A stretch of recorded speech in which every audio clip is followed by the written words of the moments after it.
ஹரே ராம ராம ராம ஹரே ஹரே. ஹரே கிருஷ்ண கிருஷ்ண கிருஷ்ண ஹரே ஹரே. ஹரே ராம ராம ஹரே ஹரே. ஹரே கிருஷ்ண கிருஷ்ண கிருஷ்ண ஹரே ஹரே. ஹரே ராம ராம ஹரே ஹரே. ஹரே கிருஷ்ண கிருஷ்ண கிருஷ்ண ஹரே ஹரே. கிருஷ்ண கிருஷ்ண ஹரே. ஹரே ராம ராம ஹரே ஹரே. ராம ராம ஹரே. ஹரே கிருஷ்ண கிருஷ்ண கிருஷ்ண ஹரே ஹரே. ஹரே ராம ராம ஹரே ஹரே. ஹரே கிருஷ்ண கிருஷ்ண கிருஷ்ண ஹரே ஹரே. ஹரே ராம ராம ஹரே ஹரே.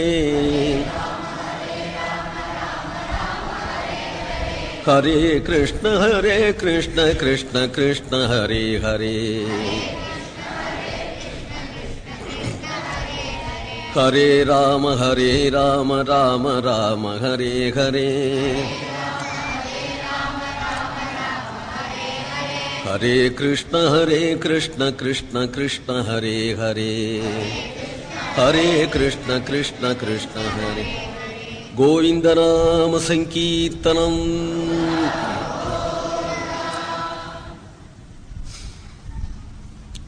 யஸ்யாத்மபூதஸ்ய குரோः பிரசாதாத் அஹம் விமுக்தோஸ்மி சரீரபந்தாத். சர்வோபதேஷ்டுः புருஷோத்தமஸ்ய தஸ்யாங்க்ரியுக்மம் பிரணதோஸ்மி நித்யம். பிரஹ்லாத நாரத பராசர புண்டரீக வியாசாம்பரீஷ சுகசௌனக பீஷ்மதால்பியான் ருக்மாங்கதார்ஜுன வசிஷ்ட விபீஷணாதீன் புண்ணியாணிமான் பரமபாகவதான் ஸ்மராமி. ஸ்ரீகாந்தோ மாதுலோ யஸ்ய ஜனனீ சர்வமங்களா ஜனகः சங்கரோ தேவः தம் வந்தே குஞ்சரானனம். ஜன்மாத்யஸ்ய யதோன்வயாஜிதரதश्चार्थेष्वभिज्ञस्वराट् तेने ब्रह्महृदाय आदिकवये मुह्यन्ति यत्सूरयः. तेजो वारिमृतां यथा विनिमयो यत्र त्रिसर्गो मृषा. धाम्ना स्वेन सदा निरस्तकुहकं सत्यं परं धीमहि. धर्मप्रोज्झितगैतवोऽत्र परमो निर्मत्सराणां सतां. वेद्यं वास्तवमत्र वस्तु शिवदं तापत्रयोन्मूलनम्. श्रीमद्भागवते महामुनिकृते किं वा परैरीश्वरः. सद्यो हृद्यवरुध्यतेऽत्र कृतिभिः शुश्रूषिभिस्तत्क्षणात्. निगमकल्पतरोर्गलितं फलं सुखमुखादमृतद्रवसंयुतं. पिबत भागवतं रसमालयं मुहुरहो रसिकाः भुवि भावुकाः. कृष्णाय वासुदेवाय हरये परमात्मने प्रणतक्लेशनाशाय गोविन्दाय नमो नमः. कृष्णाय वासुदेवाय देवकी नन्दनाय च नन्दगोपकुमाराय गोविन्दाय नमो नमः. नाम संकीर्तनं यस्य सर्वपापप्रणाशनं. प्रणामो दुःखशमनः तं नमामि हरिं परं. गोपिका जीवनस्मरणम्. तस्मरणम्. जय सद्गुरु महाराज की.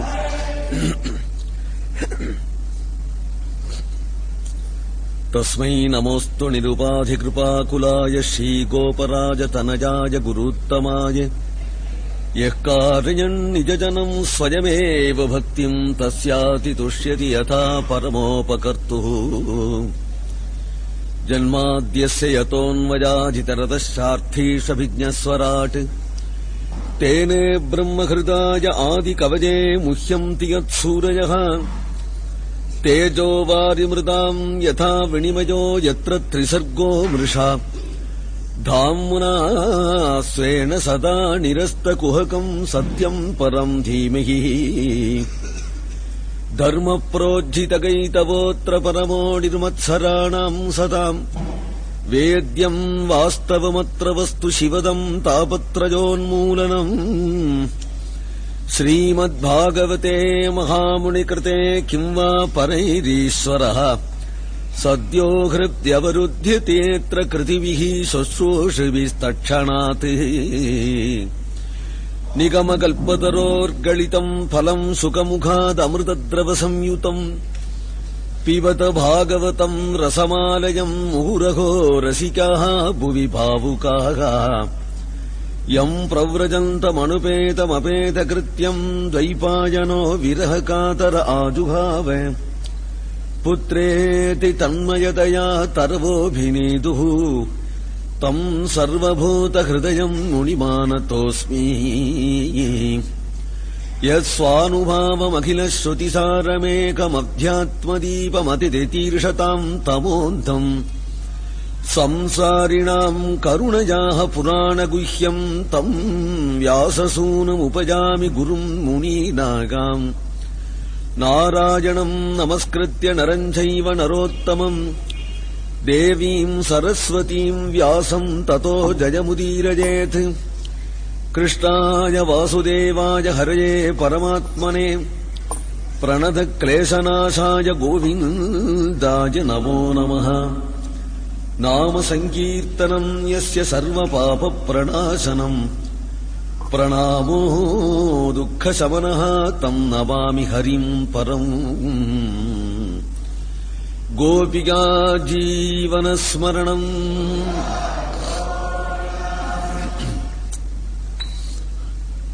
பகவானுடைய ஆஜ்ஞையினாலே பிரம்மதேவன் லோக சிருஷ்டியச் செய்கிறார்.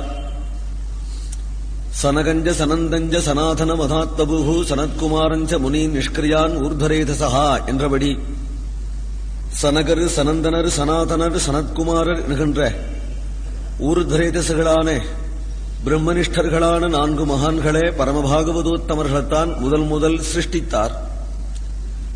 அதற்கு பிறகு ஏகாதச ருத்ரர்களுடைய சிருஷ்டியும் பிறகு மரீச்சாதி நவ பிரஜாபதிகளுடைய சிருஷ்டியும் சொல்லப்பட்டது. ஸ்வாயும்பம மனு சதரூபி என்கின்ற ஒரு தம்பதிய சிருஷ்டி பண்ணினார். அவர்கள் மூலம் மேல சிருஷ்டி நடக்கிறது. ஸ்வாயும்பம மனு சதரூபை இவர்களுக்கு ஆகூதி தேவகூதி பிரசூதி பிரியவர்தன் உத்தானபாதன் என்று 5 பிரஜைகள் இவர்களுடைய வம்சத்தை தான் மேல சொல்லப் போகிறார். ஸ்வாயும்பவ மனுவிற்காத்தான் பகவான் வராகாவதாரம் செய்து இந்த லோகத்தை உத்தாரணம் செய்தார். பர்ஹிஷ்மதி என்ற நகரத்தை நிர்மாணம் செய்து உலகத்திலேயே முதல் ராஜா மனுதான். மனுதான் முதல்ல அரசனா இருந்திருக்கிறார். மனுவனுடைய வம்சத்துல வந்ததினாலே மாணவர்கள் அப்படின்னு சொல்றோம். நாம் மனிதர்கள்னு சொல்றோம் இல்லையா? எல்லாருக்கும் மாணவர்கள். மனுஷ்யாக மனுஷாக மர்த்தியாக மனுஜாக மானவாக நராக என்று நிகண்டு சொல்றது. மனுங்கிற சம்பந்தத்தை வச்சேதான் பேர் வருது. மனுஷியன், மனுஜன், மாணவன். அத தமிழ்ல என்ன சொல்றோம்னா மனிதன் அப்படின்னு சொல்றோம். தமிழ்ல தான் மனிதன்கிறது இல்லையே. ஆரிய சம்ஸ்கிருதி தான் ஆரம்பத்தில் உலகம்பூரா இருந்தது. அப்படிங்கறதுனால உலகம்பூரா இருக்கக்கூடிய எந்த மொழிகளை எடுத்துட்டாலும் பிராச்சீனமான மொழிகள் சமஸ்கிருதத்தினுடைய திரிந்த மொழிகளாகவே தான் இருக்கு அப்படின்னு சொல்லி நிரூபணம் பண்ணிவிடலாம். நாம் தான் அதை நிரூபிக்கணுங்கிற அவசியம் இல்லை. அந்தந்த தேசத்தவர்களே சொல்லிக்கிறார்கள். சமஸ்கிருதம் தான் மூல பாஷை தங்களுடைய மொழிக்கு என்று சொல்லுகிறார்கள். அதை கொண்டுதான் ஒரு காலத்துல ஆரிய சம்ஸ்கிருதி உலகம்பூரா வியாபிச்சிருந்தது அப்படிங்கறத ஹிஸ்டரி எழுதுறார்கள். அதனாலதான் நம்ம நாட்டில மனிதன், தமிழ்நாட்டில் மனிதன் அப்படிங்கிறோம். சமஸ்கிருதத்திலே மனுஷியர்கள், மனுஜர்கள், மாணவர்கள் அப்படிங்கிறோம். அப்போ பாரத தேசத்தில் இருந்த ஆரியர்கள், ஆரிய பாஷையில சொல்லப்படுற மனுஷர்களை மட்டிலும்தான் மனு வம்சத்தவர்கள் அப்படின்னு சொல்ல முடியாது. ஏனென்றால் தமிழ்லையும் மனிதன் என்றுதானே சொல்றோம். தமிழ்ல மட்டும் இல்ல, தேசாந்தர பாஷையிலையும் மேன் அப்படிங்கிறோம். மனிதனை சொல்லணுமானால் மனுஷனுக்கு தேசாந்தர பாஷையில மேன். அப்போ மனுஷன்கிற சமஸ்கிருத சொல்லினுடைய திரிபுதான் மேன் அப்படிங்கிற ஆங்கில பாஷையில உள்ள சொல். இது போல எல்லா பாஷையிலையும் நிரூபிக்கலாம். அப்போ எந்த மொழியில, எந்த தேசத்திலே, எந்த தீபத்திலே யார் பேசினாலும் அவர்கள் எல்லாரும் மனுவிலிருந்தே வந்தவர்கள். மனு பேசின மொழியையே பிரதானமாக கொண்டுதான் மக்கள் எல்லாரும் பேசியிருந்திருக்கிறார்கள். மனுவனுடைய ராஜ்யம் உலகம் பூரா இருந்தது அப்படிங்கறதே நிரூபிக்கிறது. மனுவனுடைய புத்திரன் பிரியவர்தன். பிரியவர்தனுடைய வம்சத்தவர்கள் தான் எல்லா தீபங்களிலும் ஆண்டார்கள் என்று பஞ்சமஸ்கந்தத்திலே சொல்ல போறார். நம்முடைய தீபம் இருக்கு ஜம்பூ தீபம். ஜம்பூ தீபத்தை தான் ஆசியான்னு சொல்றோம். இப்போ ஆசியாவில் ஒரு மூலையில பாரத வருஷம் என்கிற நம்முடைய இந்தியாவை எடுத்துட்டு இருக்கிறோம். பாரத வருஷம், பரதக்கண்டம், இதுக்கு ஆதாரமா இருக்கக்கூடிய ஜம்பூ தீப். அதை தவிர பிளட்சம், சால்மலி, குசம், கிரௌஞ்சம் முதலிய தீபாந்தரங்களுக்கு தற்பொழுது உள்ள பெயர் வேறானாலும் கூட, ஆனால் நம்முடைய சாஸ்திரங்கள்ல சொன்ன தீபாந்தரங்களே தான் அவைகள் அப்படின்னு நிச்சயமா சொல்ல முடியும். ஏனால் பூகோளத்துல, பாகவதத்துல உள்ள பூகோளம், நம்முடைய புராணங்கள்ல உள்ள பூகோளங்கள்ல எந்தெந்த ஸ்தானங்கள்ல எந்தெந்த தீபத்தை சொல்றதோ அந்த ஸ்தானத்துல தற்போது உள்ள தீபத்தை கரெக்ட் பண்ணிட்டோமானால், அப்போ இப்பொழுது புராண காலத்து பூகோளமும் தற்போது உள்ள பூகோளமும் ஒரு 2 மாறுதல் தவிர பாக்கியெல்லாம் அமைஞ்சிடும். அதே மாதிரி அமையும். அப்ப மனு வம்சத்தவர்கள் தான் உலகம் பூரா ஆண்டார்கள்னு நம்முடைய சம்ஸ்கிருதி, நம்முடைய சாஸ்திரம் சொல்றது. ஹிஸ்டரி எழுதுறவர்களும் ஆரிய சம்ஸ்கிருதி தான் உலகம் பூரா வியாபிச்சிருந்தது அப்படின்னு சொல்றார்கள். ஆனால் அவர்கள் சொல்றார்கள் ஆரியர்கள் வேறு இடத்துல உண்டாகி இங்கு வந்தார்கள் அப்படின்னு நினைக்கிறார்கள்.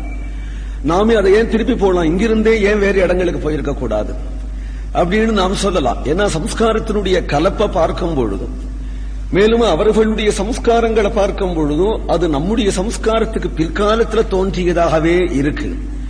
ருக்வேதம் முதலீதான வேதங்கள்ல உள்ள பாரத தேசத்தை பற்றியதான செய்திகள் ருக்வேதாதி வேதங்களை கிடைச்சு விட்டதுனால அவர்கள் எழுதுகிறார்கள், பாரத தேசத்துக்கு வந்த பிறகுதான் வேதத்தை இவர்கள் தயார் பண்ணிண்டார்கள் அப்படின்னு அவர்களுக்கு அனுகூலமாக மாற்றி ஹிஸ்டரியை எழுதுகிறார்கள். ஆனால் நம்முடைய தேசத்திலேயே இருக்கும் பொழுதே வேதம் இருந்தது அப்படிங்கும் பொழுது நாம் அப்படி மாற்ற வேண்டிய அவசியம் இல்லை. அதாவது நம்முடைய சம்ஸ்கிருதியினுடைய உயர்ந்த பிராச்சீன தன்மையை அவர்கள் கிரைஸ்து உண்டாகி அதுக்கு முன்னாடி 2000 வருஷத்துக்குள்ள உலக ஹிஸ்டரி பூரா அடக்கணும்னு அவன் நினைக்கிறான். கிமு 2000 வருஷத்துக்குள்ள உலக சிருஷ்டி பூரா அடக்கி விடணும்னு அவன் நினைக்கிறான். ஆனால் அப்படி ஒரு குறுகின மனப்பான்மையோட உலக சிருஷ்டியை பார்த்துட முடியாது. உலக சிருஷ்டியை ஒரு லிமிட் படுத்தாதபடி பரந்த நோக்கத்தோட கொண்டு போறது நம்முடைய ரிஷிகளுடைய ஞானம். அப்படி பார்த்தா அதுக்கு பல்லாயிரம் வருஷங்கள் கொடுத்துட்டு போறா. இப்போ கலியினுடைய கணக்குன்னு வரும்போது 5000 வருஷம் கணக்கிடப்பட்டிருக்கு. துவாபர யுகம் முடிஞ்சு கலியுகம் ஆரம்பிச்சது அப்படின்னு சொன்னால் 5000 சொச்சம் வருஷங்கள் கணக்கிடப்பட்டிருக்கு. அந்த கணக்கிடப்பட்ட நிலையில கிறிஸ்துவுக்கு முன்னாடி 2000 வருஷம், கிறிஸ்துவுக்கு பின்னாடி 2000 வருஷம் அப்படின்னு இப்ப எடுத்துட்டாலேயே அவர்களுடைய கணக்குப்படி வேர்ல்டு 4000 வருஷம் ஆறுது. இன்னொரு 1000 வருஷம் தள்ளி போட்டுட்டோமானாலேயே நம்ம கணக்குப்படி கலி ஆரம்பம் 5000 வருஷம் ஆயிடும். அவர்கள் எப்படி ஹிஸ்டரி எழுதணும்னு நினைக்கிறார்கள்? புதை பொருள், பூமியில கிடைக்கக்கூடிய புதை பொருள், இலக்கியம், கல்வெட்டு, இவைகள் தான் அவளுக்கு ஹிஸ்டரி எழுதுறதுக்கு ஹேத்துவாக ஆகிறது. அப்படிங்கும் பொழுது 5000க்கு உட்பட்ட புதை பொருள் தான் கிடைச்சது, இலக்கியம் தான் கிடைச்சது அப்படின்னு கொஞ்சம் விவேகத்தோட பார்த்தோமானால் 5000த்துக்குள்ள புதை பொருள் கிடைக்கலையேங்கிறதுக்காக ஹிஸ்டரியை கொடுக்காதபடி 5000த்துக்கு முன்னாடி இருந்த புதை பொருள்களோ இலக்கியங்களோ நமக்கு கிடைக்கலையே அப்படின்னு பார்க்கறது தான் நமக்கு பரந்த புத்தியை தரும். உலகத்தில் ஒரு தூரம் சம்பவிச்சது மறுமுறை சம்பவிக்கும், ஏற்கனவே சம்பவிச்சது இப்ப சம்பவிக்கும் அப்படிங்கிற பொதுவாக விஞ்ஞானத்தை எடுத்துட்டு வரலாம். ஹிஸ்டரிக்கும் விஞ்ஞானத்துக்குமே கொஞ்சம் வேற்றுமை இருக்கும், நிறைய வேற்றுமை இருக்கும். ஹிஸ்டரி எழுதுறவர்களுக்கு இதுதான் பிரமாணம், புதைய பொருளை கொண்டுதான் பிரமாணம் எழுதுவா. ஆனா விஞ்ஞானிகள் அதை விட வான்நிலையினுடைய நிலையையோ, கடலினுடைய ஜலத்தினுடைய நிலையையோ, பூமியினுடைய நிலையையோ கூட அவர்கள் ஆயுசு போட்டு ரிசர்ச் பண்றவர்கள். ஹிமாலயம் போன்ற மலைகளுடைய ஆயுச கூட அவர்கள் கல்லினுடைய வயசை கொண்டு கூட விஞ்ஞானிகள் நிரூபணம் பண்ணிவிடுறார். அப்படி நிரூபணம் பண்ணும்பொழுது விஞ்ஞான ரீதியாக நிரூபணம் பண்ணினால் இந்த 5000 வருஷத்துக்கு முன்னாடி உலகம் இல்லைங்கிறது எடுபடவே எடுபடாது. ஏனென்றால் அப்பேற்பட்ட பொருள்கள் இன்னைக்கும் இருக்கு. மலையினுடைய ஆயுசு என்ன, கடல் நீர் இவ்வளவு உப்பு அதிகமா இருக்கிறதுக்கு காரணம் என்ன, இது ஒரு 5000 வருஷத்துக்கு முன்னாடி எவ்வளவு உப்பு இருந்தது, இப்ப எவ்வளவு உப்பு இருக்கு என்கின்றதெல்லாம் விஞ்ஞான ரீதியாக ரிசர்ச் பண்ணி பார்க்கிறா. பூமியினுடைய அடியில் உள்ள சீதோஷ்ண நிலைகள் இவைகளெல்லாம் விஞ்ஞான ரீதியா ரிசர்ச் பண்ணி பார்க்கும் பொழுது கிட்டத்தட்ட 40,000 50,000 வருஷங்கள் கூட தள்ளி போகிறது உலகத்தினுடைய ஆயுஸ். அப்படி வயசு பார்க்கும் பொழுது அப்போ இவர்கள் புராணத்தை சொல்றது போல இவர்கள் ஏதோ அவர்களுடைய பைபிள் முதலிய நூல்களை வைத்துக் கொண்டு அது 2000 வருஷத்துக்கு முன்னாடி உலக சிருஷ்டி ஆயிடும் அப்படின்னு பார்க்கிறது. நம்மள முட்டாள்கள் அப்படின்னு அவர்கள் சொல்லும் போது அவளை முட்டாள்கள் சொல்றதுக்கு நமக்கு ஆதாரம் இருக்கு. ஏனால் புராணத்தை கொண்டு பார்க்கிறேன் அதனால முட்டாள் தானே அவன் சொல்றான். நீயும் பைபிளை கொண்டுதான் உலக சிருஷ்டியை பார்க்கிறேன் ஆனால் நீயும் முட்டாள் தான். ஆனால் எங்களுடைய புராணத்தை கொஞ்சம் ஆராய்ச்சி பண்ணி பார்த்தோமானால் நம்முடைய புராணங்கள் உலகத்தினுடைய ஆயுஸ் அப்படி லிமிட் படுத்தி விடல. ஏனால் யுகம் யுகமா அடிக்கண்டு போற ஆய்வா அதுல ஒரு யுகத்தினுடைய ஹிஸ்டரி உனக்கு கிடைச்சிருக்கு. கலியுகம் 5000 வருஷம் ஆறுதே அந்த அளவுக்கு உனக்கு ஹிஸ்டரி கிடைச்சிருக்கு. அதுக்கு முன்னாடி இருந்த துவாபர யுகம்னு சொல்றோம், அப்புறம் திரேதா யுகம்னு சொல்றோம், அப்புறம் கிருத யுகம்னு சொல்றோம், அப்புறம் 4 யுகமாக 71 சதுர்யுகம் ஒரு மன்வந்தரம் அப்படின்னு சொல்றோம், அப்புறம் 2000 சதுர்யுகம் பிரம்மாவனுடைய ஒரு ஆயசு என்று சொல்றோம். நாம் அந்த பிரம்மாவை போல 1000 பிரம்மா வராருன்னு சொல்றோம். ஆகினால நாம் பிரபஞ்சத்தினுடைய சிருஷ்டியை லிமிட் படுத்தாதபடியே போயின்றோம். அதுக்கு என்ன ஆதாரம்னால் ஒரு தடவை சம்பவிச்சது மறுபடியும் சம்பவிக்கும் அப்படிங்கிற ஒரு ஆதாரமே இன்னைக்கு உலகம் இருக்கு இல்லையா. இந்த உலகம் இருக்கும்பொழுது இது மாதிரி உலகம் இருந்திருக்காதுன்னு சொல்றதுக்கு என்ன நம்பிக்கை உண்டு, பிரமாணம் உண்டு? இந்த உலகம் அழிஞ்சாலும் இது போல உலகம் மறுபடியும் வராதுன்னு சொல்றதுக்கு என்ன ஹேத்து உண்டு? இன்னைக்கு எப்ப சம்பவிக்கிறதோ அது நீடிச்சு சம்பவிக்கும். ஒரு தடவை சம்பவிச்சு அழிஞ்சாலும் மறுபடியும் சம்பவிக்கும், மறுபடியும் சம்பவிச்சு அழிஞ்சாலும் மறுபடியும் சம்பவிக்கும். சம்பவிக்கிறதுக்கு இப்ப சம்பவிச்சிருக்கிறதே பிரமாணம், இப்ப சம்பவிச்சிருக்கிறதே பிரமாணம். அப்போ இவ்வளவுதான் உலகத்துக்கு இவ்வளவுதான் ஆயுசின் லிமிட் படுத்த முடியாது. அதனால உலக சிருஷ்டி ஸ்திதி சம்மாரம், உலகத்தினுடைய சிருஷ்டி ஸ்திதி சம்மாரம், உலகத்தினுடைய சிருஷ்டி ஸ்திதி சம்மாரம் என்று அனாதிகால வேத பிரமாணத்தை கொண்டு நிர்ணயம் பண்ணும் பொழுது அப்போ எதுவுமே பிரவாகமாக போயின்றிருக்கே தவிர அதுக்கு ஒரு லிமிட் படுத்த முடியல. மனு வம்சத்தவர்கள் தான் உலகம் பூரா ஆண்டார்கள் என்று சொல்றே பாகவத விஷ்ணு புராணாதி பூகோளம் உண்டே அது நிரூபணமாகிறது. ஆரிய சம்ஸ்கிருதி லோகம் பூரா வியாபிச்சிருந்தது அப்படின்னு அவர்கள் சொல்றதுல இருந்தும் சம்ஸ்கிருத மொழி உலகம் பூரா வியாபிச்சிருந்தது அப்படின்னு சொல்றதையும் வெளிவேறு தீபங்கள்ல கூட நம்முடைய வைதிகமான யஜ்யத்துக்கு உபயோகமான புதை பொருள்கள் எல்லாம் வெவ்வேறு தீபங்கள்ல கிடைக்கிறது அப்படிங்கறத கூட நாம் நிரூபிக்கலாம். இதை நமக்கு யாகத்துக்கு உபயோகமான இஷ்டகைகள் முதலியவைகள்லாம் வெவ்வேறு இடங்கள்ல புதை பொருள்ல இருந்து கிடைச்சது. நம்முடைய வைதிகமான மூர்த்திகள் வெவ்வேறு தீபாந்தரங்கள்ல புதை பொருள்கள்ல இருந்து கூட கிடைச்சது அப்படிங்கறத இன்னைக்கும் ஆராய்ச்சி பண்ணி நிரூபிக்கிறார்கள் இல்லையா. அதை கொண்டுதான் அவர்கள் ஆரிய சம்ஸ்கிருதி பாரத தேசம் உலகம் பூரா வியாபிச்சிருந்தது அப்படின்னு அவர்கள் சொல்றார்கள். நம்ம நாட்டுல பாரத வருஷத்திலிருந்து உண்டாகி ஆரிய சம்ஸ்கிருதி மற்ற நாடுகளுக்கு போனாப்பலதான் இருக்கட்டும், இல்ல அவர்கள் சொல்றபடி வெளிநாட்டுல உண்டாகி ஆரிய சம்ஸ்கிருதி நம்ம நாட்டுக்கு வந்ததாத்தான் இருக்கட்டும், எப்படி இருந்தாலும் வேர்ல்டு பூரா ஆரிய சம்ஸ்கிருதி தான் இருந்தது அப்படிங்கிறது நிர்விவாதமான விஷயம். அது நமக்கு நம்முடைய இதிகாச புராணங்கள் நிச்சயமாக சொல்லுகிறது. ஆரிய சம்ஸ்கிருதி தான் மனு தர்மம், மனுவனுடைய தர்மம் தான் ஆரிய சம்ஸ்கிருதி. அப்படிங்கும் பொழுது ஆரியன் அப்படிங்கிற ஒரு ஜாதியையோ இனத்தையோ குலத்தையோ நம்முடைய சம்ஸ்கிருத கிராமர் எங்கேயுமே ஏத்துக்கல. நம்முடைய வேதத்திலேயோ இதிகாசங்கள்லயோ புராணங்கள்லயோ ஆரியன் அப்படிங்கிற சொல்லு யார் விஷயத்திலையுமே உபயோகப்படுறது. தஸ்யூங்கிற சொல்லு ஒரு ஜாதியை சொல்லல. தஸ்யூன்னு வேதத்துல வருது திராவிடன் அப்படின்னும், ஆரியன் வேதத்துல வர்றது ஆரியர்கள் என்கின்றதும் அவர்கள் அர்த்தம் பண்ணிட்டு இருக்கிறார்கள். இது கிருத்திரிமமான அர்த்தம்னு நிரூபிக்க முடியும். தஸ்யூன்னு சொன்னா எந்த டிக்ஷனரியை எடுத்து பார்த்தாலும் வேத பரிபாஷையை எடுத்து பார்த்தாலும் ஒரு ஜாதியை குறிக்கக்கூடிய விஷயம் இல்லை. அது தஸ்யூ அப்படிங்கிறது பொதுவா திருடர்கள், திருடர்களை சொல்றது தஸ்யுக்கள் அப்படின்னு தான் சொல்றது. வேதத்துல தஸ்யுக்கள்னு வருது. ஹிஸ்டரி எழுதுறான் தஸ்யு அப்படின்னு சொன்னா திராவிடர்களைத்தான் சொல்றதுங்கிறான். அந்த திராவிடர்கள் சொல்லிக்கிறார்கள் ராட்சசன் என்றோ அசுரன் என்றோ தஸ்யு என்றோ இதிகாச புராணங்கள்ல வரதெல்லாம் எங்க திராவிடர்களைத்தான் அப்படி சொல்லி இருக்குன்னா, ராட்சசர்களை திராவிடர்கள் அப்படின்னு சொல்றவர்கள் திராவிடர்களை ராட்சசர்கள் சொன்னா ஒத்துப்பாளா? ராட்சசர்கள்லாம் திராவிடர்கள் சொல்லலாம், திராவிடர்கள் எல்லாரும் ராட்சசர்கள் தான் அப்படி நாம் திருப்பி சொன்னா ஒத்துப்பாளா? ராவணனோட உறவு கொள்றார்கள் இவர்கள். ராவணன் எங்களுக்கெல்லாம் மூல புருஷன், ராவணன் நான் திராவிடன் அப்படின்னு சொல்றார். ராவணன் செத்து கிடக்கும், ராவணன் இருந்தான் என்று எந்த தமிழ் நூல்லையும் ஆரிய சம்ஸ்கிருதி இல்லாத தமிழ் நூல்ல பிரமாணம் இல்லை. ஆரிய சம்ஸ்கிருதி இல்லாத தமிழ் நூலே கிடையாது. ஏன்னா நீ பாரதம் ராமாயணம் இவைகளை வேணா ஆரிய சம்ஸ்கிருதின்னு தள்ளி விடுவேன். கம்பன் எழுதினான், வில்லிபுத்தூரார் எழுதினாங்கிறதுக்காக தள்ளி விடுவேன். நீ தமிழுக்கு இலக்கியமான ஆதாரமான இலக்கியமாக சொல்லக்கூடியதான ஐம்பெரும் காவியங்களோ தொல்காப்பியமோ பரிபாடலோ எது எத தமிழுக்கு ஆதாரமான இலக்கியமா சொல்றையோ எல்லாத்திலையும் ஆரிய சம்ஸ்கிருதி இருக்கு.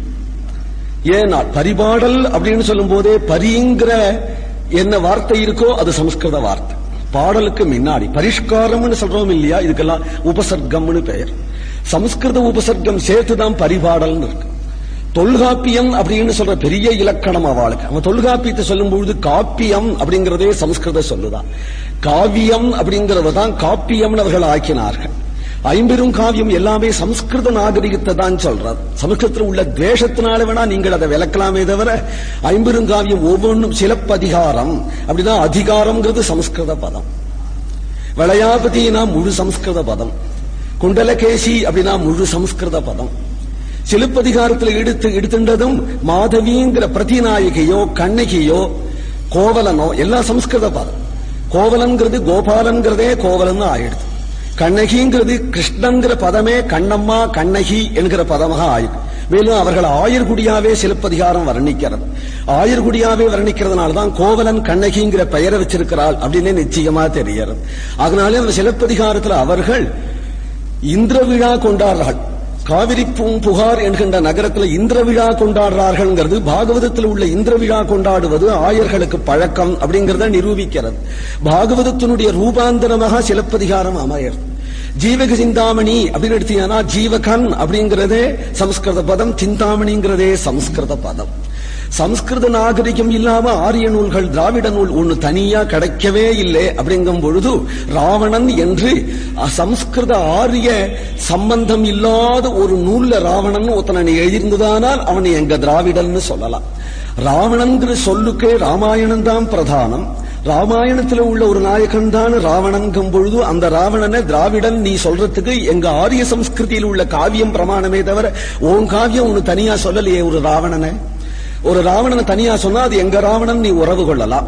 அப்ப வால்மீகி ராமாயணத்திலிருந்துதான் ராவணனை பிரமாணம். ராவணன் ஒருத்தன் இருந்தான்னு யாரும் பார்த்ததில்லை, ராவணனோட பழகினதில்லை. ராவணன் ஒருத்தன் உண்டு அப்படிங்கறத வால்மீகி ராமாயணத்திலிருந்துதான் நீ தெரிஞ்சுக்கணும் அப்படின்னு நீ சொன்னையானால் அப்ப வால்மீகி ராமாயணத்தை கொண்டுதான் ராவணன் அப்படின்னு சொன்னையானால் வால்மீகி ராமாயணத்துல திராவிட அரசன் ராவணன் அப்படின்னு ஒரு இடத்துலயாவது சொல்லல. அதுக்கு நேர் விருத்தமாக ஆரியபுத்திரன் சொல்றது.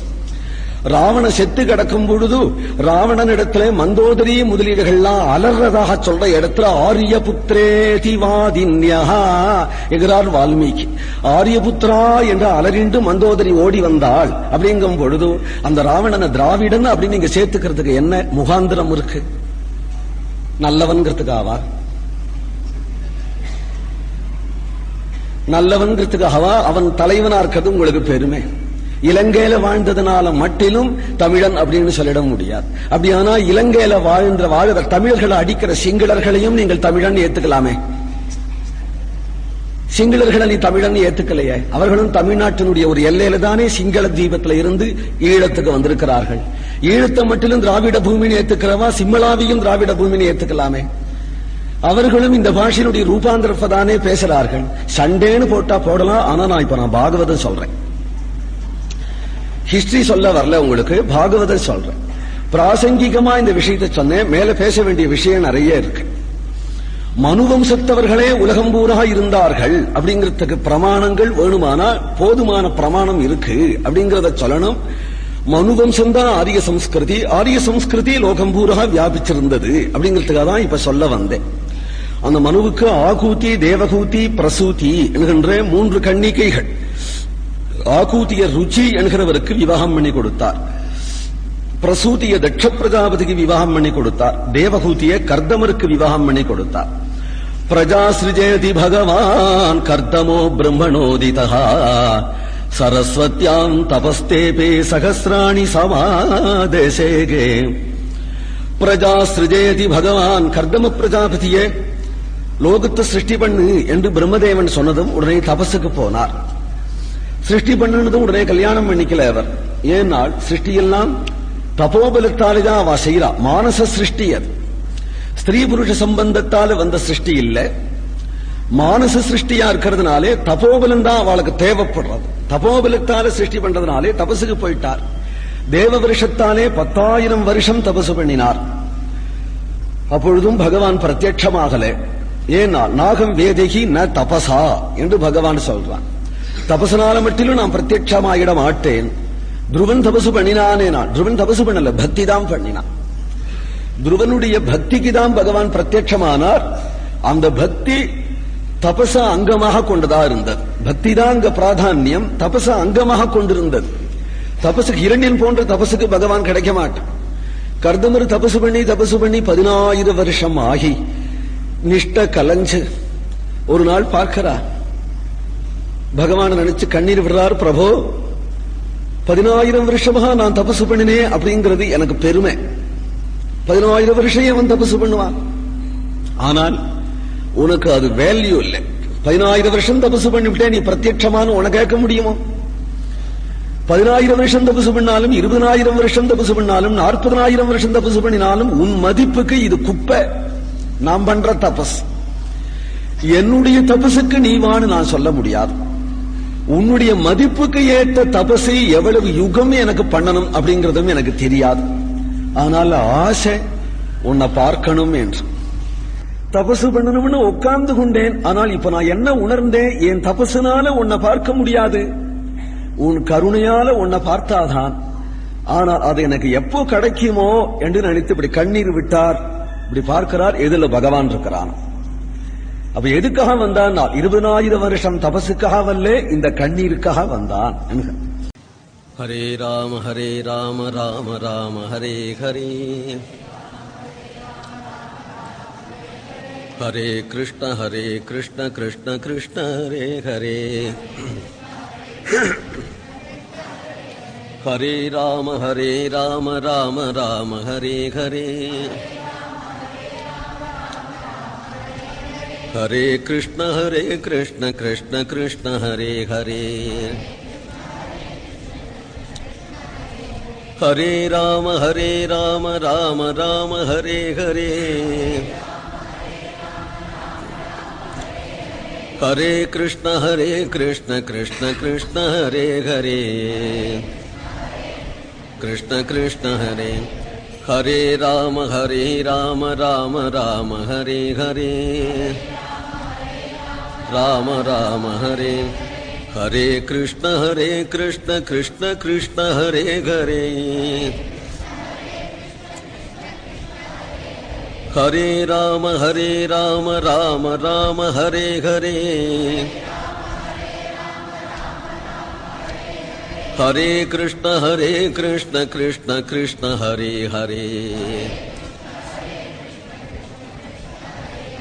ஹரே ராம ராம ராம ஹரே ஹரே, ஹரே கிருஷ்ண கிருஷ்ண கிருஷ்ண ஹரே ஹரே, ஹரே ராம ராம ராம ஹரே ஹரே,